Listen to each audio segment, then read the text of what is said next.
Audio Jungle.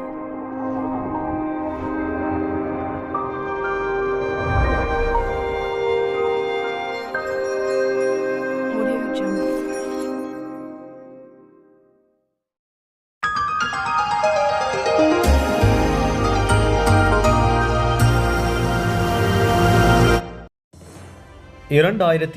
பௌதிகவியல் Nobel மூவருக்கு பகிர்ந்தளிப்பு. 2025 ஆண்டுக்கான பௌதிகவியல் நோபல் பரிசு மூவருக்கு கூட்டாக வழங்கப்பட்டுள்ளது.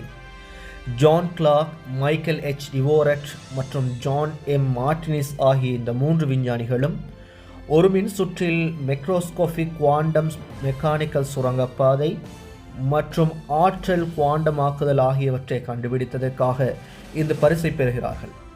குவாண்டம் மெக்கானிக்கல்ஸ் அனைத்து டிஜிட்டல் தொழில்நுட்பங்களுக்கும் அடித்தளமாக உள்ள நிலையில் இந்த புதிய கண்டுபிடிப்பு குவாண்டம் கணினிகள், குவாண்டம் கிரிப்டோகிராஃபி உள்ளிட்ட அடுத்த தலைமுறை குவாண்டம் தொழில்நுட்பத்தை உருவாக்க பெரிதும் உதவும் என்று நோபல் குழு தெரிவித்துள்ளது. விக்கிபீடியாவுக்கு போட்டியாக குரோக்பீடியா விரைவில் அறிமுகம். விக்கிபீடியாவுக்கு போட்டியாக குரோக்பீடியா என்ற தகவல் களஞ்சியத்தை அமெரிக்க தொழிலதிபர் எலான் மஸ்க் விரைவில் அறிமுகம் செய்கிறார். கடந்த 2001 ஆண்டில் தொடங்கப்பட்ட விக்கிபீடியா உலகின் தகவல் களஞ்சியமாக செயற்படுகிறது.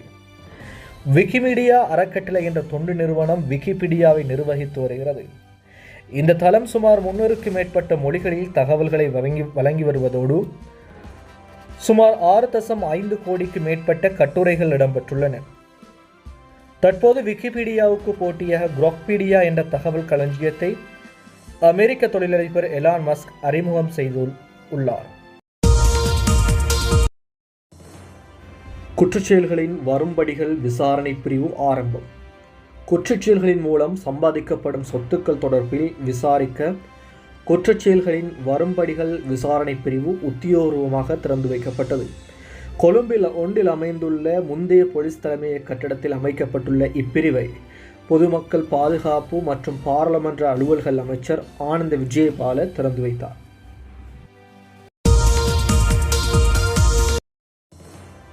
உலகின் மிக உயரமான பாலம் சீனாவில் திறப்பு. உலகின் மிக உயரமான பாலம் சீன நாட்டில் திறக்கப்பட்டுள்ளது. இதனால் இதுவரை 2 மணி நேரமாக இருந்த பயணம் வெறும் 2 நிமிடங்களாக குறைந்துள்ளது. சீனாவின் குய்சோ மாகாணத்தில் அமைக்கப்பட்டுள்ள பாலம் அதிகாரபூர்வமாக திறக்கப்பட்டது.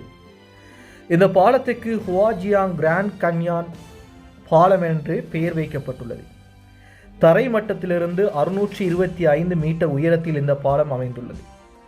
இதற்கு முன்பு பெய்பாஞ்சியாங் பகுதியில் தரைமட்டத்திலிருந்து 565 மீட்டர் உயரத்தில் கட்டப்பட்டிருந்த பாலமே உலகின் மிக உயரமான பாலமாக இருந்தது.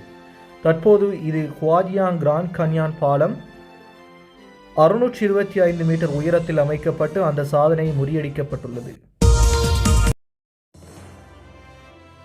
ஜப்பானின் முதல் பெண் பிரதமரை தெரிவு செய்த பாராளுமன்றம். ஜப்பானின் முதல் பெண் பிரதமராக சனே டகாய்சி தெரிவு செய்யப்பட்டுள்ளார். நடைபெற்ற வாக்கெடுப்பில் லிபரல் ஜனநாயக கட்சியின் தலைவியான பழமைவாத கொள்கையை கொண்ட சனே டகாய்சி ஜப்பான் நாடாளுமன்ற பிரதமராக தேர்ந்தெடுக்கப்பட்டுள்ளார். 50 ஓவர்களும் சுழற்பந்து.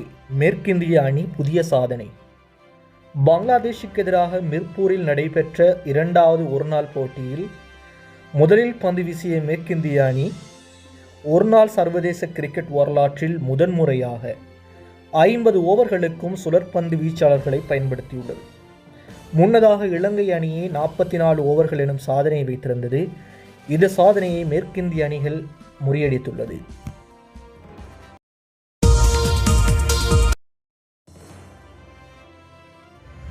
இலங்கை ஒரு பல்லின சமூகத்தினர் வாழும் நாடு என்ற அடிப்படையில் இந்த சமூகத்தில் புரிந்துணர்வை அதிகரிக்க இலங்கையர் தினம் டிசம்பர் 12 தொடக்கம் 14 வரை அனுஷ்டிக்க எதிர்பார்க்கப்பட்டுள்ளது.